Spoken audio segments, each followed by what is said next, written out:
ભાવેશ કુમારની ખાસ વાત તમને કહી દઉં. જ્યારે અમારા નિકિતાબેનને જોવા આવ્યા ને તો પરણવાની હઠ લઈને બેસી ગયા કે પરણવું તો નિકિતાને જ પરણું, નહીતર આજીવન કુંવારો બેસી રહું.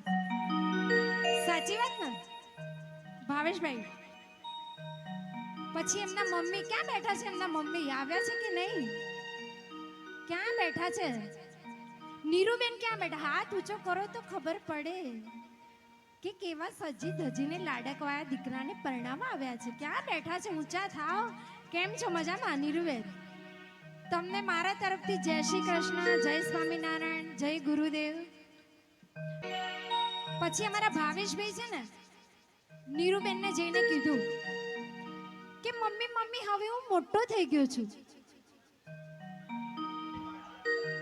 મારે લગ્ન કરવા છે. સાચી વાત ને? નીરુબેનને જઈને કીધું કે મમ્મી મમ્મી હવે હું મોટો થઈ ગયો છું, મારે લગ્ન કરવા છે. તેમના મમ્મીએ કીધું કે બેટા, જો તારે નિકિતા જોડે લગ્ન કરવા હોય ને તો તારે પેલા ભણવા બેસવું પડે. અને અમારા ભાવેશ કુમાર ભણવા તો બેસે છે પણ કેવા કારસ્તાન કરીને આવે છે એ હું કહું.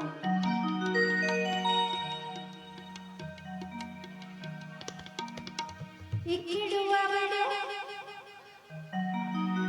બગડું આવડ્યો પણ ત્રગડું આવડ્યો નહીં. ભાવેશ કુમાર, અમને ખબર છે કે તમે બહુ ભણેલા છો પણ એક જસ્ટ મીઠી મજા. એકડું આવડ્યો બગડું આવડ્યો ત્રગડું આવડ્યો નહીં. જમાઈમાં જરાય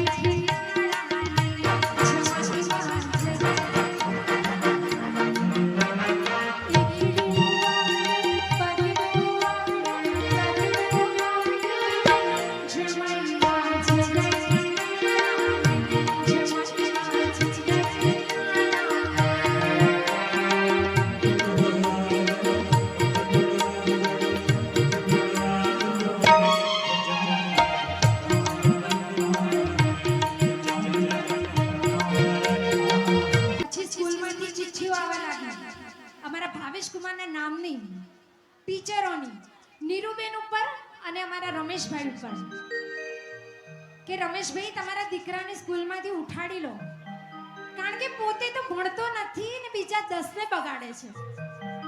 એટલે આ બાજુ અમારા રમેશભાઈ અને મારા નીરુબેન વેવાઈ એટલા બધા એક્સપર્ટ ના કે નકલી પાસપોર્ટ વિઝા કરીને અમારા જીજાજીને મોકલી દીધા અમેરિકા. હવે અમેરિકા જઈને અમારા ભાવેશ કુમાર કેવા કારસ્તાન કરીને આવ્યા એ હું કહું.